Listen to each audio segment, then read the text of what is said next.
അപ്പോൾ നമ്മൾ liberal arts and campus എന്ന് പറഞ്ഞിട്ടുള്ള ചാപ്റ്ററാണ് നോക്കുന്നത്. അപ്പോൾ അതിൽ നമ്മൾ ഓതറിനെ പറ്റിയിട്ട് പറയുമ്പം ഡേവിഡ് ഡബ്ല്യു ഓർ എന്ന് പറയുന്ന ആൾ ഒരു അമേരിക്കൻ എൻവിറോൺമെൻറ്റൽ എഡ്യൂക്കേറ്ററാണ്. അതുകൊണ്ട് തന്നെ റൈറ്ററും പ്രൊഫസറും കൂടിയാണ്. ഇവരുടെ വർക്കുകളൊക്കെ എൻവിറോൺമെൻറ്റൽ ആയിട്ടുള്ള കുറേ ലിറ്ററസി സ്റ്റൈലിലാണ് ഇവർ എഴുതുക. മാത്രമല്ല ഇവരുടെ വർക്കുകളിൽ നമുക്ക് കൂടുതലായിട്ടും എൻവിറോൺമെൻറ്റൽ ചാലഞ്ചസ് എഡ്യൂക്കേഷനിലൂടെ എങ്ങനെ നമുക്ക് അഡ്രസ്സ് ചെയ്യാം, അല്ലെങ്കിൽ അതെങ്ങനെ അതിനെ ഒഴിവാക്കാം എന്നൊക്കെയുള്ള കുറേ കാര്യങ്ങൾ കാണാൻ കഴിയും. പിന്നീട് ഇവർക്ക് കുറച്ച് അവാർഡ്സ് കിട്ടിയിരിക്കുന്നു, അങ്ങനെയുള്ള കാര്യങ്ങളൊക്കെ എഴുതാം. അതിനുശേഷം നമ്മൾ എഴുതേണ്ടതെന്ന് വെച്ചാൽ എന്താണ് ലിറ്ററസി, അതൊരു അടുത്ത പാരഗ്രാഫായിട്ട് എന്താണ് ലിബറൽ ആർട്സ് എഡ്യൂക്കേഷൻ എന്ന് പറഞ്ഞാൽ എന്താണ് ഉദ്ദേശിക്കുന്നത് കൊടുക്കണം. അപ്പോൾ എന്താണ് ഈ ലിബറൽ ആർട്സ്?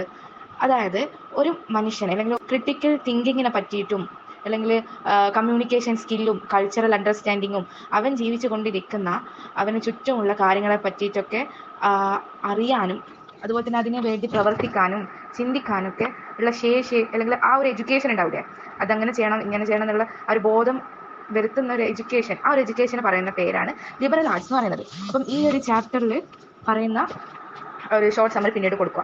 അതായത് ഈ ഒരു ചാപ്റ്ററിൽ ഈ ഒരു ലിബറൽ ആർട്സ് എന്ന് പറയുന്ന സബ്ജക്റ്റിലൂടെ എങ്ങനെ ഒരു പേഴ്സൺഹുഡ് ബെറ്റർ ആക്കാൻ കഴിയും, അതുപോലെ തന്നെ ഈ ക്യാമ്പസുകളൊക്കെ എക്കോ ഫ്രണ്ട്ലി ആയിട്ട് എങ്ങനെ ട്രാൻസ്ഫോം ചെയ്യാൻ കഴിയും, അതുപോലെ തന്നെ എക്സ്പെരിമെൻ്റൽ ലേണിംഗ് പ്രാക്ടിക്കലായിട്ട് നമ്മൾ പഠിച്ച കാര്യങ്ങളൊക്കെ ചെയ്യാൻ വേണ്ടിയിട്ടുള്ള അല്ലെങ്കിൽ ചെയ്താലുണ്ടാകുന്ന കുറേ പോസിറ്റീവ് സൈഡ്സും അതിനെയൊക്കെ പറ്റിയിട്ടും അതിന് പറ്റാൻ വേണ്ടിയിട്ടുള്ള കുറേ ഐഡിയാസും കാര്യങ്ങളൊക്കെയാണ് ഈ ഒരു ചാപ്റ്ററിൽ നമുക്ക് ഡേവിഡ് ഡബ്ല്യു ഓർ നൽകുന്നത്.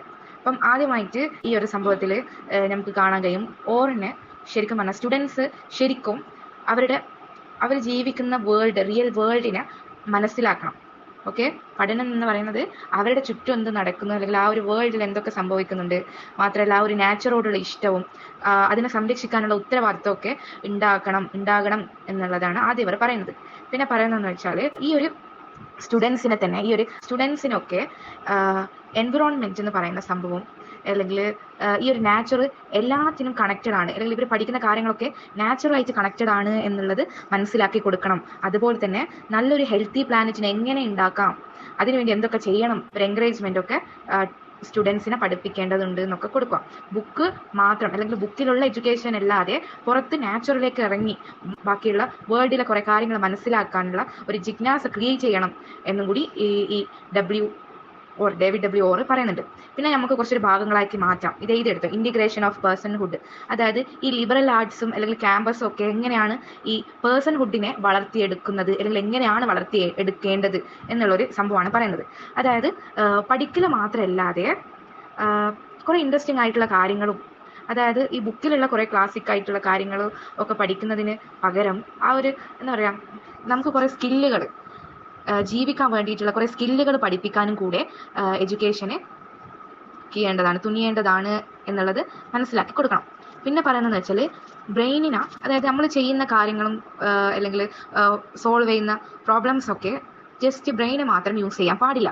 അതിന് പകരം നമ്മുടെ ഫീലിങ്സും അതേപോലെ ഹാൻഡ്സും യൂസ് ചെയ്യണം എന്ന് പറയുന്നത്. മറ്റൊരു സ്പെസിഫിക്കേഷനാണ് സ്പെഷ്യലൈസേഷൻ ആൻഡ് ഡിസ്കണക്ട്നെസ്. അതായത് നമ്മളിപ്പോൾ പഠിക്കുന്ന ഓരോരോ സബ്ജക്റ്റും കുറേ സബ്ജക്റ്റ് ഇല്ല നമുക്ക്. ഇപ്പോൾ example problem of separating different types. അതായത് എഡ്യൂക്കേഷനിൽ കുറേ സബ്ജക്റ്റ് ആക്കിയിട്ട് സെപ്പറേറ്റ് ചെയ്യുന്നത് ഒരു വലിയൊരു പ്രോബ്ലം ആയിട്ടാണ് ഇവർ കാണുന്നത്. കാരണം എന്താണെന്ന് വെച്ചാൽ ഈ ട്രഡീഷണൽ എഡ്യൂക്കേഷൻ എന്ന് പറയുന്നത് ചില സബ്ജക്റ്റ് ജസ്റ്റ് ബ്രെയിനി സ്റ്റഫ് മാത്രമായിരിക്കും, ചിലതാണെങ്കിൽ ടെക്നിക്കൽ എഡ്യൂക്കേഷൻ മാത്രം പറയുന്നതായിരിക്കും. അതിപ്പോൾ നമ്മളിപ്പോൾ ഇംഗ്ലീഷ് എന്ന് പറയുന്നത് നമുക്ക് ഇംഗ്ലീഷ് മാത്രമേ അറിയുള്ളൂ, മാത്സ് അറിയാൻ പറ്റില്ല. പക്ഷേ ഇതൊക്കെ പഠിക്കണം. കാരണം ഒന്നിൽ മാത്രം എക്സ്പേർട്ട് ആകുന്നതിന് പുറമെ എല്ലാത്തിനും എക്സ്പേർട്ട് ആവണം, എല്ലാ കാര്യങ്ങളും നമുക്ക് അറിയണം എന്നുള്ളതാണ് ഇവർ പറയുന്നത്. കാരണം ചില കാര്യങ്ങൾ നമ്മൾ ബ്രെയിനിലൂടെ ചെയ്യുന്നതിന് പകരം പ്രാക്ടിക്കലായിട്ട് അതിനെ ചെയ്ത് കാണിക്കണം എന്നൊക്കെയാണ് പറയുന്നത്.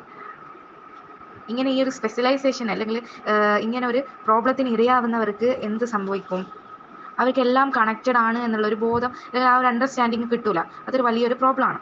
ഓക്കെ, പിന്നീട് പറയുന്നതെന്ന് വെച്ചാൽ വ്യൂ ഓഫ് ദ വേൾഡ് ആണ്. വ്യൂ ഓഫ് ദ വേൾഡ് എന്ന് വെച്ചാൽ നമ്മൾ ജീവിക്കുന്ന അവരെ ശരിക്കുള്ളൊരു ലോകം കാണിച്ചു കൊടുക്കണം. അതായത് ഈ ബുക്കും ബോളും അതായത് 4 ചുവരുന്ന ക്ലാസ് റൂമിൽ ഒതുങ്ങാതെ പുറത്ത് നിന്ന് പഠിപ്പിക്കാനും അതേപോലെ പ്രാക്ടിക്കലായിട്ട് ചെയ്യാനും അങ്ങനെയുള്ള കാര്യങ്ങളൊക്കെ കൂടുതലും അവരെ അറ്റൻഡ് ചെയ്യിക്കണം എന്നൊക്കെയാണ് ഇതിനകത്ത് പറയുന്നത്. ഗുഡ് എഡ്യൂക്കേഷൻ എന്ന് പറയുന്നത് നമ്മളെ ഒരു നല്ലൊരു സ്ഥലത്ത് ജീവിക്കാനും കൂടിയും സഹായിക്കും. സ്റ്റുഡൻ്റ് എന്ന് പറയുന്നത് ഓരോരോ സ്ഥലങ്ങളിലേക്ക് മാറാൻ വേണ്ടി പ്രിപ്പയർ ചെയ്യുന്ന ആൾക്കാരായിരിക്കും. അപ്പോൾ അവർക്ക് ആ ഒരു സ്ഥലത്തെ പറ്റി മനസ്സിലാക്കാനും ആ ഒരു സ്ഥലത്തിനോടുള്ള ഇഷ്ടം ഉണ്ടാകാനും വേണ്ടിയൊക്കെ എന്താവണം, തയ്യാറാവണം എന്നൊക്കെയാണ് പറയുന്നത്. പിന്നെ നമ്മൾ പറഞ്ഞ പോലെ റെസ്പോൺസിബിലിറ്റി ആൻഡ് എഡ്യൂക്കേഷൻ. നമ്മൾ ജീവിക്കുന്ന സറൗണ്ടിങ്സിലുള്ള കാര്യങ്ങളും എങ്ങനെയാണ് ഈ നമ്മുടെ നാച്ചുറലി ഇതൊക്കെ നടക്കുന്നത്, അങ്ങനെയുള്ള കാര്യങ്ങളൊക്കെ അറിയണം. ജസ്റ്റിസിനെതിരായിട്ടുള്ള ഒരു സാധനമാണെന്ന് അറിയാൻ കഴിയുമെങ്കിൽ പോലും നമ്മൾ അതിന് വേണ്ടിയിട്ടൊന്നും ചെയ്യുന്നില്ല. പക്ഷെ ആ കാര്യങ്ങളൊക്കെ എന്താണ്, അതിനെ ഹിപ്പോക്രസി എന്ന് പറഞ്ഞിട്ടുള്ള ഒരു പേരിലാണ് ഇവർ വിളിക്കുന്നത്.